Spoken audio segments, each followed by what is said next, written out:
Levy 19 वचन 32. पिंगळ्या केसांसोबत उठून उभा राहा, वृद्धाला मान दे, आपल्या देवाचे भय बाळगा, मी परमेश्वर आहे. Hallelujah, hallelujah, hallelujah. पिंगळ्या केसांसमोर उठून उभा राहा, वृद्धाला मान दे, आपल्या देवाचे भय बाळग, मी परमेश्वर आहे. परमेश्वर त्या ठिकाणी म्हणत आहे, वृद्ध आणि म्हातारे झालेल्या व्यक्तीला तू मान आणि सन्मान दे, कारण ते पिता म्हणतो मी परमेश्वर आहे. म्हणजे बायबल या ठिकाणी आपल्याला शिकवत आहे की वृद्ध झालेली व्यक्ती अर्थात म्हातारी झालेली व्यक्ती ही परमेश्वराचे प्रतिरूप आहे. काय म्हणतात देव पिता काय म्हणतो? वृद्ध झालेल्या माणसाला मान दे, पिकलेल्या केसांसमोर उभा राहा, कारण मी परमेश्वर आहे. म्हणजे तुम्ही जेव्हा वयस्कर लोकांना म्हाताऱ्या लोकांना मान सन्मान करिता तो परमेश्वर पिता म्हणतो तुम्ही माझा मान करिता. मग आपल्याला काय वाटते? देवाचं वय झाले का किंवा देवा म्हातारा झाले का किंवा देवाची केस पिकली असं वाटते का आपल्याला? आणि आता या ठिकाणी वचन केस सती पहा, पांढरेपण आहे. आपल्याला बायबलमध्ये अनेक गोष्टीचा वेगवेगळ्या प्रकारे अर्थ लागतो. जसे की काळ्या केसा संबंधाने, पांढऱ्या केसा संबंधाने अनेक अनुभव आपल्याला बायबलद्वारे मिळतात. आणि वचन केस प्रभूचे केस शुभ्र पांढरे. हालेलुया. प्रकटीकरण केस सती पहा, प्रकटीकरण या वचनामध्ये वचन संधी 1 अध्याय त्याच्यामध्ये 14 त्याचे डोके व केस बर्फासारख्या पांढऱ्या लोकरीसारखे पांढरे होते. वचन संधी प्रभूचे केस कसे एकदम पांढरे, बर्फासारखे शुभ्र, लोकरीसारखे एकदम मऊ असे केस आहे मात्र प्रभूचे. मग आता आपण इथे काही सांगा, देव म्हातारा झालेले आहे का, वय झालेले आहे का, वृद्ध झालेले आहे का? नाही. परमेश्वर अनादी काळापासून अनंत काळापर्यंत जसं आहे तसंच तो राहणार. अगदी परमेश्वरामध्ये इतकं तारुण्य आणि इतकं तेज आहे की मात्र या जगात इतकं तेज आपल्याला कशात आढळणार नाही. देव इतकं सुंदर आहे की म्हणजे प्रभूंशी इतकं सुंदर आहे की आपण सांगू शकत नाही किंवा कशाबरोबर त्याची तुलना करू शकत नाही. विचार केला जगात ज्या परमेश्वराने एवढ्या सुंदर सुंदर गोष्टी बनवल्या तो किती सुंदर असणार, तो किती परमेश्वर मात्र चांगल्या प्रकारे दिसत असणार. मग आता इथे दिवस का म्हणतो की पिकलेल्या केसासमोर उभा राहा आणि वृद्ध झालेल्या माणसाला मान दे, कारण मी परमेश्वर आहे. म्हणजे जेव्हा तू म्हाताऱ्या व्यक्तीचा सन्मान करतो तेव्हा तू माझा सन्मान करतो, देव पिता म्हणतो. हालेलुया. अशासाठी देव पिता म्हणतो कारण ही म्हातारी झालेली व्यक्ती अनेक वर्ष पृथ्वीमध्ये त्या व्यक्तीने काढलेले आहेत, अनेक अनुभव त्या व्यक्तीने घेतलेले आहेत, अनेक उन्हाळे पावसाने त्या व्यक्तीने पाहिलेले आहेत. त्यामुळे बरेच या वय झालेल्या म्हाताऱ्या झालेल्या व्यक्तीमध्ये आहे. म्हणून प्रभू म्हणतो की मात्र तू वृद्ध झालेल्या म्हाताऱ्या झालेल्या व्यक्तीचा मान सन्मान कर, कारण मी परमेश्वर आहे. कारण त्याला भरपूर ज्ञान आहे, त्याला भरपूर अनुभव आहे त्या व्यक्तीला, आणि म्हणून तू त्याचा सन्मान कर. म्हणून मात्र तू मात्र त्याला मान दे किंवा मात्र त्याच्या बाबतीत चांगले विचार आपल्या डोक्यात ठेव. त्याला तू तुच्छ लेखू नकोस किंवा त्याचा तू तिरस्कार करू नकोस, तर उलट तू त्याचा मान आणि सन्मान कर. आपण पाहतो की अनेक लोक आज म्हातारे लोकांना मान सन्मान देत नाही. मान सन्मान सोडू दे ना, उलट म्हातारे लोकांवर अन्याय करत आहे, तुच्छ लेखत आहे त्यांना. जसे की अपशब्द त्यांना बोलणे किंवा त्यांना शिव्या देणे किंवा त्यांना घरातून बाहेर काढणे, अन्न पाण्याविना तडपवणे किंवा इतर अनेक प्रकारे त्यांना मात्र आपण त्रास देत असतो. आजारी पडले तर औषध उपचार करणार नाही, काळजी घेणार नाही, तर काय खायला हवं काय नको हे सुद्धा पाहणार नाही. आज मुलं तरुण झालेली आहे किंवा मात्र आपल्या धंद्यात व्यवसायात गुंतलेले आहेत, परंतु म्हातारे झालेले आपल्या आई वडिलांना किंवा म्हातारे झालेले आपल्या सासू सासऱ्यांना किंवा आपल्या आजी आजोबा जे पूर्ण वृद्ध म्हातारे झालेले आहेत त्यांच्याकडे लक्ष देत नाही. बायबल सांगते वृद्ध म्हणजे काही जे पूर्ण म्हातारे झालेले आहेत, वयस्कर झालेले आहेत की आता त्यांची काळजी घ्यायला पाहिजे, म्हणजे ते स्वतः तर काही करू शकत नाही. असं पूर्ण म्हातारपण, असं बायबल सांगते की पूर्ण म्हातारपणात तुम्ही त्यांना काळजी घ्या, त्यांना सहाय्य करा, त्यांना मदत करा. कारण परमेश्वर पिता म्हणतो मी परमेश्वर आहे, म्हणजे तुम्ही या म्हाताऱ्या लोकांना मदत केली तर प्रभू म्हणतो तुम्ही मला मदत करता, कारण मी त्यांच्यामध्ये आहे. जर तुम्ही वृद्ध झालेल्या माणसाचा सन्मान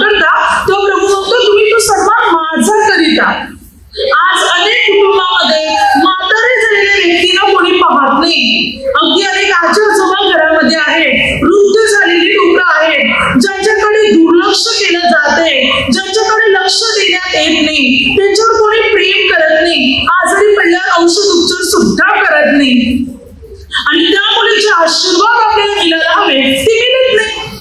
म्हातारे लोकांकडे बघा, नेहमी आशीर्वाद देतात. जर त्यांचं चांगलं करत राहा, त्यांना मदत करत राहा, ती नेहमी आशीर्वादच देणार. त्यांच्या तोंडातून नेहमी आशीर्वाद येईल. इतर लोकांचे येणार नाही, पण म्हातारे लोकांच्या तोंडातून जास्त आशीर्वाद येतात. आणि आता ते देवाच्या घरी जाणार असतात, म्हणजे आता त्यांचे दिवस कमी होत चाललेले आहेत, त्यामुळे त्यांची लागलेली आशीर्वाद, त्यांच्या तोंडातून येणारे जे शब्द आहेत ते आशीर्वाद जे आहे ते आशीर्वादच बनले जाणार. म्हणजे तसं आपल्या जीवनात चांगलं घडणार जर त्याने आशीर्वाद दिला तर. कारण आता ते देवाच्या घरी जाणार असतात, म्हणजे आता त्यांचे दिवस कमी असतात, देवाच्या घरी जाण्याचा ते विचार असतात, आणि मग काही महिन्याने वर्षाने आता ते देवाच्या घरी जाणार असते.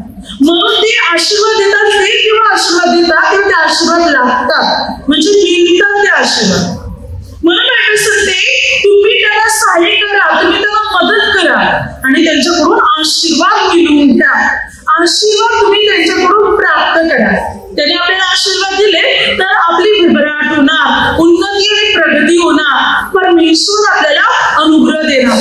आज अनेक कुटुंबामध्ये कुत्रे मांजरी बाळगतात, आणि त्यांना त्यांची साफसफाई करणे, त्यांची अंघोळ घालणे, त्याला खायला प्यायला पुरवणे किंवा त्याचा सर्व लाड करणे, फिरवायला नेणे. पण घरामध्ये जे म्हातारे लोक आहेत त्यांना कोणी विचारत नाही, त्यांच्याकडे कोणी लक्ष देत नाही. बघा, जे आजाद आहे कुत्रे प्राणी पक्षी, हे आजाद आहे, त्याला आपण बंदिवान करून ठेवले आपल्याकडे, आणि मात्र आपली घरातले आईवडील ज्यांची सेवा आपण करायची जागे, त्यांना मात्र त्यांची सेवा आपण करत नाही. बघा, जे स्वतः मांजरी कुत्री स्वतः इकडे तिकडे जाऊन खाऊ पिऊ शकतात, पण त्यांना जागेत घालतो आपण, आणि ज्याला जागेत घ्यायला हवं त्यांना आपण देत नाही. म्हणजे मनुष्याची जागा प्राण्यांना दिलेली आहे, प्राण्यांची जागा मनुष्याला दिलेली. हालेलुया.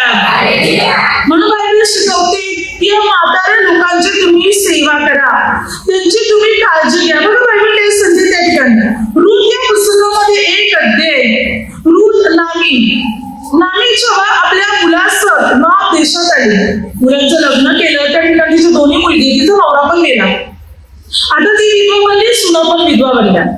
तेव्हा 10 वर्षाने तिला कळलं की बेथलेम एवढा देवाने आपल्या लोकांची आठवण करून आपल्या लोकांना धान्य दिलेले आहे.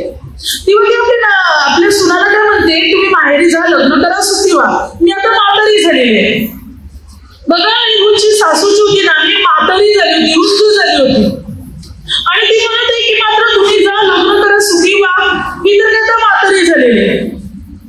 तेव्हा मोठी सून आहे ती आपल्या माहेरी जाते, पण छोटी सून जी रूथ असते ती आपल्या सासूला म्हणते, तुमचा देव तो माझा देव, तुमचे लोक ते माझे लोक, मी तुम्हाला सोडणारच नाही, मी तुमच्या जोडीला येणार. बघा, रूथने पाहिले की माझ्या सासूला माझी जास्त गरज आहे, कारण ती आता म्हातारी झालेली आहे, तिची काळजी घेणं गरजेचं आहे. आणि म्हणून रूथ म्हणत आहे, नाही, रूथने स्वतःचा विचार केला नाही, ती वृद्ध आहे. रूथ जी आहे ती मात्र तरुणपणात विधवा झाली होती, तिचा नवरा मरण पावला होता, तिचं मुलबाळ पण नव्हतं रूथला, जवान होती, तरुण होती, लग्न करू शकत होती, पण तरी तिने आपल्या भविष्याचा विचार केला नाही. तिने आपल्या म्हाताऱ्या झालेल्या सासूचा तिने विचार केला, आणि आपल्या म्हाताऱ्या सासूच्या जोडीला तिच्या गावात गेली. तिच्या सासू तिची भरपूर समज घातली, परंतु मात्र ती आपल्या सासूला सोडायला तयार नव्हती. सासू जोडीला गेली, लोकांच्या शेतात काम करू लागली, आणि मात्र आपल्या सासूचं पोट भरू लागली. परमेश्वराने चांगलं कृत्य रूथचं पाहिलं. रूथचा देवावर भरोसा होता, ती देवाच्या आश्रयास आली होती, आणि ती आपल्या सासूची सेवा करत होती. म्हणून परमेश्वराचा अनुग्रह या रूथवर झाला. तिचं लग्न बोआजाबरोबर झालं त्या गावात. अगदी मात्र चांगलं स्थळ तिला मिळालं, लग्न बोआजाबरोबर तिचं झालं. तिला मुलगा पण झाला, तिच्या मुलाची दाई नामी तिची सासूच बनली. म्हणजे रूथने आपल्या सासूलाच आपल्या जोडीला ठेवलं. बघा, लग्न करून गेली, त्या सासूला पण जोडीला घेऊन गेली. भले दुसऱ्या ठिकाणी लग्न करून दुसऱ्या घरात गेली होती, पण आपल्या अगोदरची जी सासू होती तिने टाकलं नाही, तर आपल्या सासूला तिने आपल्या जोडीला ठेवलं, आणि आपल्या सासूची सेवा करत राहिली, काळजी घेत राहिली, आणि मग तेव्हा तिला भरपूर आशीर्वाद दिलं. हीच रूथ, या रूथचं नाव इस्रायल वंशात जोडलं गेलं. मग ते कधीमध्ये पाहतो, मात्र येशू ख्रिस्ताची वंशावली आहे, या वंशावलीमध्ये रूथचं नाव जोडलं गेलं. अगदी ही रूथ दाविदाची पणजी बनली. रूथला जो मुलगा झाला ओबेद, तो दाविदाचा आजोबा. ओबेदची आई जी होती रूथ म्हणजे दाविदाची पणजी, आजोबाची आई म्हणजे पणजी. दावीद वंशामध्ये मात्र म्हणजे युद्ध वंशामध्ये या रूथचं नाव जोडलं गेलं. ख्रिस्ताच्या वंशामध्ये रूथचं नाव जोडलं गेलं. तिचं सत्कृत्य बहुती मोआबी स्त्री होती, पण तरी स्त्रीला तिचं नाव जोडलं गेलं कारण तिने आपल्या सासूची सेवा केली. आपल्या सासू करता ती मात्र बेथलेम यहूदात आली आणि त्यामुळे तिने इतकं मान मिळालं की तिच्या नावाने बायबलमध्ये एक पुस्तक सुद्धा लिहिलं गेलेलं आहे. रूथ हे पुस्तक तिच्या नावाने लिहिलं गेलं. म्हणून बायबल सांगते की म्हाताऱ्या लोकांची सेवा करा, त्यांना टाकू नका, त्यांना तुच्छ लेखू नका. आज अनेक कुटुंबामध्ये म्हातारे झालेल्या लोकांना कोणी पाहत नाही, अशीच पडलेले आहेत. त्यांना कोणी जेवण द्यायला मिळत नाही किंवा त्यांची देखभाल करणारे कोणी मिळत नाही. त्यांच्याकडे दुर्लक्ष केलं जात आहे. अगदी मुलं किंवा मात्र घरात असलेले लोक मात्र त्याकडे दुर्लक्ष करत आहे या वृद्ध म्हाताऱ्या झालेल्या लोकांकडे. हे जेव्हा म्हाताऱ्या लोकांची आपण सेवा करतो तेव्हा आपण आशीर्वाद केलो होतो, म्हणजे आपल्याला संधी आशीर्वाद घेण्याची. आणि तुला वाटते आपल्याला आपलं भलं व्हावं, चांगलं व्हावं, प्रगती व्हावी, आशीर्वाद मिळावा, म्हणून तू संधी देतो म्हाताऱ्या लोकांची सेवा करा, आशीर्वाद घ्या. पण आपण ते सेवा करत नाही, मग आशीर्वाद कसं मिळणार? देव आपल्याला संधी देतो, तुम्हाला आशीर्वाद पाहिजेत ना, तर या म्हाताऱ्या लोकांची सेवा करा, मग तुमची भरभराट होईल, मग तुम्हाला आशीर्वाद मिळेल. पण आज हेच मात्र म्हाताऱ्या लोकांची सेवा करत नाही, वृद्ध झालेल्या लोकांना मान देत नाही, वृद्ध झालेल्या लोकांचा सन्मान करत नाही. बायबल शिकवते की वृद्ध झालेल्या लोकांना मान द्या. नीतिसूत्र 23:22 वचना, तू आपल्या जन्मदाता बापाचे ऐक, आपल्या वृद्ध म्हणजे म्हाताऱ्या झालेल्या आईला तुच्छ मानू नको. तू आपल्या जन्म देणाऱ्या बापाचे ऐक आणि आपल्या वृद्ध म्हाताऱ्या झालेल्या आईला तुच्छ मानू नकोस. आजची पिढी जे किंवा मात्र तरुण लोक जे आई वडिलांना तुच्छ आहे, तुम्हाला काय माहितीये? किंवा आपल्या जोडीला त्यांना लाज वाटते की यांना बोलायचं माहिती नाही, शिकलेले मिळत नाही, ही कशी तरी वागतील, कशी तरी बोलतील, आणि त्यामुळे आई वडिलांना आजची पिढी तुच्छ लेखत आहे. अगदी मात्र म्हाताऱ्या झाल्या लोकांना तुच्छ लेखत आहे आत्ताचे लोक. आत्ताचीच पिढी काय, अगोदरची पिढी पण. म्हणजे मात्र जसं की म्हातारे लोकांकडे दुर्लक्ष करत आहे, हा विचार करत नाही की आम्ही पण म्हातारे होणार आहोत, आमची पण वेळ येणार आहे, हा विचार मात्र करत नाही. आणि त्यामुळे मात्र आज अनेक लोक दुःखात आहेत, निराशात आहेत, त्यांच्या जीवनात शांती मिळत नाही कारण त्यांनी आशीर्वादच घेतले नाही आपल्या आई वडिलांचे, आपल्या सासू सासऱ्यांचे, आपल्या आजी आजोबांचे, आपल्या म्हातारे लोकांचे आशीर्वाद घेतले नाही. म्हणून आज अनेक लोक दुःखात आहेत. शांतीने त्यांच्या जीवनात घरात तर आशीर्वाद मिळायला पाहिजे होते, शाप मिळालेले आहेत. म्हणून बायबल सांगते की मात्र तू त्याला तुच्छ लेखू नकोस, त्याला मान दे, सन्मान दे, आधार दे, त्याला साथ दे. म्हणजे परमेश्वर आपल्याला अनुग्रह देणार, प्रभू आपल्याला आशीर्वादित करणार. जो आपण म्हाताऱ्या झालेल्या लोकांची सेवा करणार, काळजी घेणार, प्रेम करणार, तेव्हा परमेश्वर आपल्याला विपुल प्रमाणात अनुग्रह देणार, विपुल प्रमाणात प्रभू आपल्याला आशीर्वादित करणार जेव्हा आपण त्यांची सेवा करणार, त्यांची काळजी घेणार. तेव्हा बायबल सांगते तिमोथेला पहिलं पत्र 5:1-2, वडील म्हणजे मोठी माणसे, आपल्या घरातली मोठी माणसे ना, म्हणजे त्या माणसाला टाकून बोलू नको. आणि वडील स्त्रिया आपल्यापेक्षा वयाने मोठे असलेले, वयस्कर असलेले, म्हातारे असलेले या स्त्रियांना माते समान मानून त्यांचा मान ठेव, आदर दे, त्यांना सन्मान दे. त्यांना बायबल सांगते जे वडील लोक, वडील स्त्री आहेत म्हणजे आपल्यापेक्षा वयाने मोठे आहेत, वयस्कर लोक आहेत, म्हातारी झालेली लोक आहेत. बायबल सांगते टाकून बोलू नको, उलट सुलट म्हणजे असे शब्द बोलू नको की त्यांना त्यांच्या मनाला, त्यांच्या हृदयाला लागतील, असे टाकून शब्द बोलू नका. बायबल सांगते. आणि म्हणजे सांगते मात्र असं कोणी पण असो, आपल्या घरातले आई वडील असो किंवा इतर मात्र दुसरे असो, म्हातारे लोक, या सर्वांना आपल्या आईसारखं मान द्या. तर आपल्या घरातलेच असं नाही, आपल्या घरातले, आपल्या नात्यातले, आपल्या आजूबाजूचे, आपल्या ओळखीचे किंवा आपल्याला कुठे भेटतील ती म्हाताऱ्या लोकांना मदत करा. म्हणजे संधी त्यांना बोलून टाकून बोलू नका, तर आई समान त्यांचा सन्मान करा, माते समान त्यांचा सन्मान करा. जिथे कुठे आपल्याला म्हातारी लोक दिसतील त्यांना आदर द्या, त्यांची सेवा करा. त्यांना काय हवं काय नको शक्यता पहा,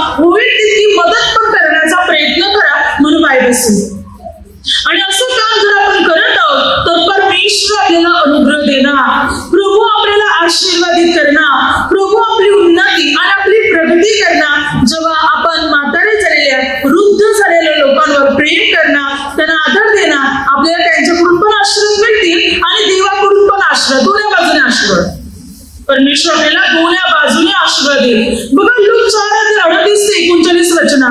सिमोन पेत्राची सासू. सिमोन पेत्राने सासूला आपल्या घरी आणलं होतं. सिमोन पेत्राचं जे वय होतं, मात्र हा मित्र वयाने सर्व शिष्यांमध्ये वयाने सर्वात मोठा होता. माता सिमोन पेत्राची जी सासू होती ती पण वृद्ध झाली असणार, म्हातारी झाली असणार, आसपास 70-80 वर्षाची असणार. या म्हाताऱ्या झालेल्या सासूला पेत्राने आपल्या घरी आणलं आणि पेत्र तिच्यासाठी प्रभू येशूकडे विनंती करत आहे. आपल्या सासूसाठी ती बरी व्हावी म्हणून पेत्र प्रभू येशूकडे विनंती करत आहे.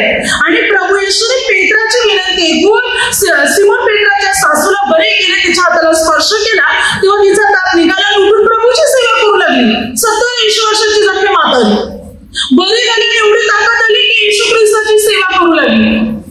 प्रभूने या म्हातारे बाईला बरे केले, तिला आरोग्य दिले. पेत्राच्या विनंतीने, पेत्राच्या मध्यस्थी प्रार्थनेने त्याची सासू बरी झाली. त्याने सासूला आपल्या घरी आणले. Hallelujah, hallelujah. म्हणून बायबल सांगते म्हातारे झालेल्या लोकांचा मान सन्मान करा, त्यांना तुच्छ लेखू नका, त्यांना उलट सुलट बोलू नका, त्यांचा आदर करा. आणि आताच आपल्या लहान मुलांना त्यांची सेवा करायला शिकवा, त्यांची काळजी घ्यायला शिकवा. आपण आपल्या मुलांना ते शिकवलं तर आपली मुली पुढे जाऊन आपली सेवा करतील. आपण आपल्या घरातल्या म्हाताऱ्या लोकांचा सन्मान करत नसतील, त्यांची काळजी घेत नसतील, आपली मुलं पाहणार, मग आपली मुलं पण आपल्याला तसंच वागविणार की माझ्या आई बापाने केलं नाही, आम्हाला कसं कळेल, मग आम्ही कसं करणार. मग आपली मुलं सुद्धा आपली सेवा करू शकणार नाही, ते पण आपल्याला असंच टाकून देणार. आपण जसं करणार तसंच फळ आपल्याला मिळणार. म्हणून आत्ताच त्यांना शिकवा, त्यांना चांगली शिकवण द्या. आपण जे करत राहणार त्याच्याद्वारे ही लहान मुलं शिकणार. आमच्या आई वडील इकडे होते, सासरे, आम्ही सर्व प्रकारे त्यांची सेवा केली, सर्व काही. आणि आमच्या मुली पाहत होत्या. मार्या त्यावेळेला माझे सासरे आजारी होते, खाटेला किल्लेले होते. जेव्हा मी जे करायची, दूध वगैरे चमचेने पाजायचे वाटीमध्ये घेऊन किंवा त्याला जेवण भरवायची, मार्या हे सर्व पाहायची. त्यावेळी ती 11 महिन्याची होती, पण चालायची. आणि ती काय करायची, वाटी माझ्या हातात आणि चमच घेऊन त्याच्याने ते चमचेने बाबांना दूध पाजायची किंवा खिचडी भात बनवण्यासाठी ती भरवायची. मी करायची, तिला मी सांगितलं होतं की तू पण कर, पण मी करत असताना ती जे पाहायची ती पाहून ती स्वतः करायची. आणि आमची आई तर आता 2-3 वर्ष झाले मात्र देवाच्या घरी गेली, परंतु जे ती 15 वर्ष आम्हाकडे होती, या 15 वर्षामध्ये आमच्या मुली बऱ्याच गोष्टी शिकल्या तिची सेवा करायला. तर आम्ही जे करत होते त्या मुलीने पाहिलं आणि मुलीने मात्र तिची सेवा केली. म्हणून बायबल सांगते आपण जे चांगलं कृत्य करणार आपल्याद्वारे आपली मुलं ते शिकली जाणार आणि ती पण एक चांगली काम मात्र करायला शिकणार. त्या थोरा मोठ्यांचा आदर ठेवायला सुद्धा ते शिकणार जेव्हा आपण चांगलं वागणार तेव्हा. म्हणून बायबल सांगते म्हाताऱ्या लोकांचा सन्मान करा, त्यांना उलट सुलट बोलू नका. त्या आता आजारी झाल्या, त्यांच्या ताकद नाही किंवा वय झाल्यामुळे जास्त चालू फिरू शकत नाही, तर बायबल सांगते तुम्ही त्यांना मदत करा.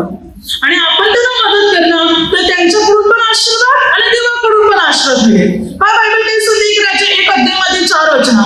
दावीद आता वृद्ध झाला होता, म्हातारा. दावीद आता म्हातारा झाला होता, वृद्ध झाला होता.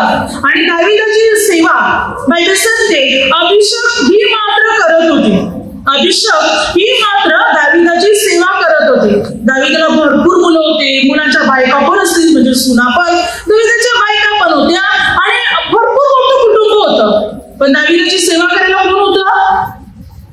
एक ठेवलेली मुलगी अभिषेक. ना दावीदाची मुलं तिकडे उपस्थित होती, ना दावीदाच्या बायका होत्या, ना दावीदाच्या सुना होत्या. कोण होती? अभिषेक. Hallelujah, hallelujah. दावीद आता वृद्ध आणि म्हातारा झाला होता, पण दावीदाची सेवा करायला दावीदाच्या घरातला एकही मनुष्य नव्हता. Hallelujah, hallelujah. अनेक वेळा म्हातारपणामध्ये सेवा करण्यासाठी घरातले लोक नसतात, दुसरी भलतीच सेवा करत असतात. आणि जो आशीर्वाद मिळवायला हवा तो आशीर्वाद घरातले लोक प्राप्त करू शकत नाही. पुढे उत्पत्ती 27 अध्यायामध्ये वचन सांगते की याकोब इसाकाच्या म्हातारपणामुळे, बघा इसाक आता म्हातारा झाला होता, इसाकाने आपल्या मुलाला म्हटलं, मोठ्या मुलाला की जंगलात जा, हरिण मार आणि हरणा अन्नाचे पारख करून मला खायला मी तुला आशीर्वाद देईन. इसाकाच्या बायकोनी गोष्ट ऐकली. तिने याकोबाला ही गोष्ट कळवली. करडू आणले, मारून त्याचे जेवण बनवून म्हटलं, जा बापाकडे जा, त्याला सांग की मी ऐसावं. याकोबाला इसाकाला दिसत नव्हतं. वय झाल्यामुळे, म्हातारपणामुळे, खाटेल्या किल्ल्यामुळे त्याला दिसत पण नव्हतं. आणि या याकोबाने आपल्या बापाच्या म्हातारपणाचा लाभ उठवला. म्हणजे बाप म्हातारा झालाय, मग आपल्या म्हातारा झालेल्या बापाला त्यांनी फसवलं आणि आशीर्वाद मात्र खोटं बोलून हिरावून घेतला. म्हातारा झालेल्या बापाला त्याने फसवलं. पुढे जाऊन बायबल सांगते उत्पत्ती 37 अध्यायामध्ये पुढे याकोबाच्या बाबतीत तीच गोष्ट घडली गेली. बघा, पैसे मिळवण्यासाठी, संपत्ती मिळवण्यासाठी याकोबाने आपल्या बापाला फसवलं. पुढे जाऊन याकोबाच्या 10 मुलाने याकोबाचं ज्याच्यावर जास्त प्रेम होतं योसेफावर, त्या योसेफालाच विकून टाकलं. म्हणजे याकोबाने आपल्या बापाला फसवलं संपत्तीसाठी. खोटे बोलून जो आशीर्वाद येसावला मिळणार होता तो याकोबाने हिरावून घेतला. पुढे याकोबाच्या जीवनात जेव्हा तो बाप बनला तेव्हा त्याच्याच मुलाने त्याच्या मुलाला विकून टाकलं. हालेलुया. म्हणजे म्हाताऱ्या बापाला त्याने फसवलं, मग तो म्हातारा झाल्यावर त्याच्या मुलाने त्याला फसवलं. म्हणून वचन सांगते, म्हाताऱ्या झालेल्या आपल्या आई वडिलांचा मान ठेवा. आपले आजी आजोबा, आपले सासू सासरे किंवा आपल्या घरामध्ये असलेले जे लोक म्हातारे लोक आहेत, वचन सांगते त्यांची सेवा करा, त्यांच्याकडून आशीर्वाद मिळवा. त्यांना तुच्छ लेखू नका, त्यांच्यावर अन्याय करू नका, त्यांच्यावर चिडू नका. अनेक वेळा घरामध्ये काय होते, म्हातारे झालेली लोक वय झाल्यामुळे, भरपूर वय झाल्यामुळे बडबड करतात. म्हणजे बोलत राहणार. तर वय झालेले लहान मुलं बघा किती बडबड करतात ना, बडबड करतात, मस्ती करतात. तसं म्हातारा झालेल्या व्यक्तीचं असते. लहान मूल आणि म्हातारा मनुष्य दोघे सारखेच असतात. लहान मुलं समजते करते, बडबड करते, उड्या मारते. तशा प्रकारे म्हातारा मनुष्य तो पण बडबड करत राहणार, काही बोलत राहणार, काही आठवण राहील, काही आठवण नाही राहणार, समजणार नाही त्याला. पण तेव्हा त्याला आपण वागून घ्यायचे. तर जेव्हा आपण लहान होते, खेळायचे, मस्ती करायचे, बडबड करायचे, आपल्या आई वडिलांनी आपल्याला सांभाळून घेतलं. आता ते म्हातारे झाले, ते बडबड करत, तर आता आपण त्यांना सांभाळून घ्यायचं. लहानपणात हे आपले आई वडील होते, त्यांच्या म्हातारपणात आता आपण त्यांच्या आई वडील आहोत. हालेलुया. मग आता आपल्याला आई वडील बनायचे आपल्या आई वडिलांचे आणि त्यांना सहाय्य करायचे, त्यांची काळजी घ्यायची, त्यांच्यावर प्रेम करायचे.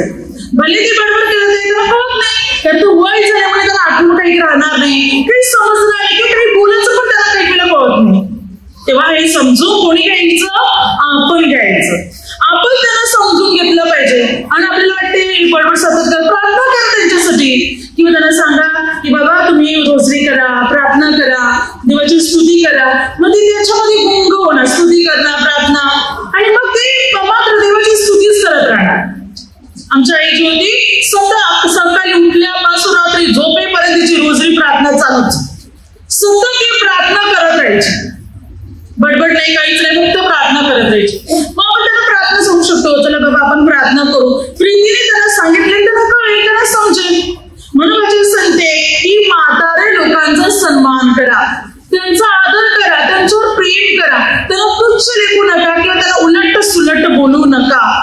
कारण आताच्या वेळी अनेक लोक आपल्या म्हाताऱ्या झालेल्या आई वडिलांकडे, आजी आजोबांकडे किंवा म्हातारे झालेले आपले सासू सासऱ्यांकडे दुर्लक्ष करते, लक्ष देत नाही त्यांच्याकडे, त्यांना तुच्छ लेखते की तुम्हाला आता काय कळते, तुम्हाला काय समजते, आणि अशा अनेक प्रकारे उलट सुलट बोलून त्यांचा अपमान केला जात आहे. तर असं करू नका.